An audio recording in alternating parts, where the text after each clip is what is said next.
એક સમયે દાદા ખાચરના દરબારમાં શ્રીજી મહારાજ પ્રાગજી પુરાણી પાસે ભાગવતની કથા વંચાવતા હતા।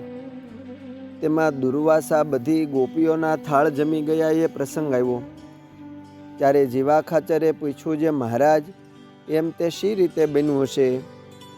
તે સાંભળીને હાસ્ય કરતા મહારાજ કહે, કોઈ વખતે બતાવીશું। ત્યારબાદ થોડા દિવસ વીતા। એક પ્રસંગે જીવા ખાચરે 2 રસોઈ આપવાનો નિર્ધાર કરી પકવાન કરાવી રખાવ્યા ને મહારાજને કહીને તેને સાચવવાને માટે સચ્ચિદાનંદ સ્વામીને બેસાડ્યા।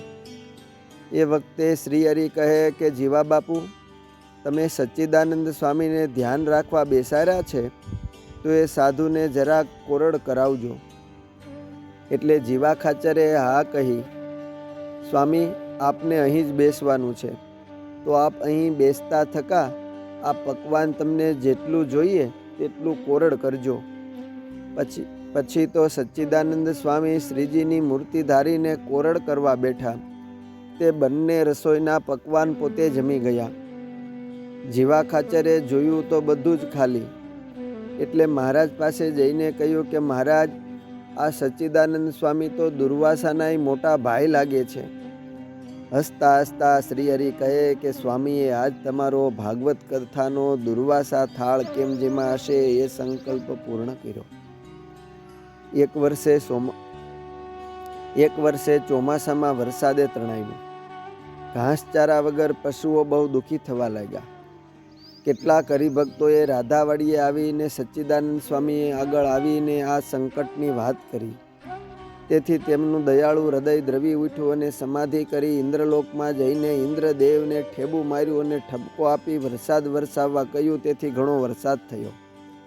પછી સાંજે સભામાં જ્યારે સ્વામી આવ્યા ત્યારે શ્રીહરિએ કહ્યું કે, આમ વરસાદ વરસાવો છો અને સ્વતંત્રપણે વર્તો છો તે તમને કોણે અખત્યાર આપ્યો છે? પછી સ્વામી કહે કે, મહારાજ, પશુઓ દુઃખી થતા હતા અને હરિભક્તોને સંકટ હતું તેથી આમ કર્યું। પણ આજ્ઞા વિના એમ કેમ કર્યું? હરિભક્તોને સમજણ આપવી જોઈએ સ્વામી। આમ કહીને શ્રીજી મહારાજે ઠપકો આપ્યો। એક સમયે જીવા ખાચર ગિરાસની તકરાર માટે દાદા ખાચર સામે ફરિયાદ કરવા ભાવનગર જવા માટે ઘોડીએ ચડીને ચાલ્યા। તેની સચ્ચિદાનંદ સ્વામીને જાણ થઈ। તેથી તેમના મનમાં બહુ આઘાત થયો કે દાદા ખાચર જેવા મુક્ત પુરુષને આ જીવા ખાચર ખોટી રીતે કંડે છે અને વળી ભાવનગર જઈને વધારે ઉપાધિ કરાવશે।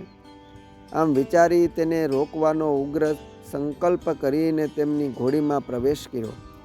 તેથી શાંત ચાલતી ઘોડીએ એવું તો તોફાન આદર્યું કે જીવા ખાચર હેઠા પડી ગયા અને થોડુંક વાગ્યું તે પોતાનો મનસુબો પૂરો કરવા ભાવનગર જઈ શક્યા નહીં।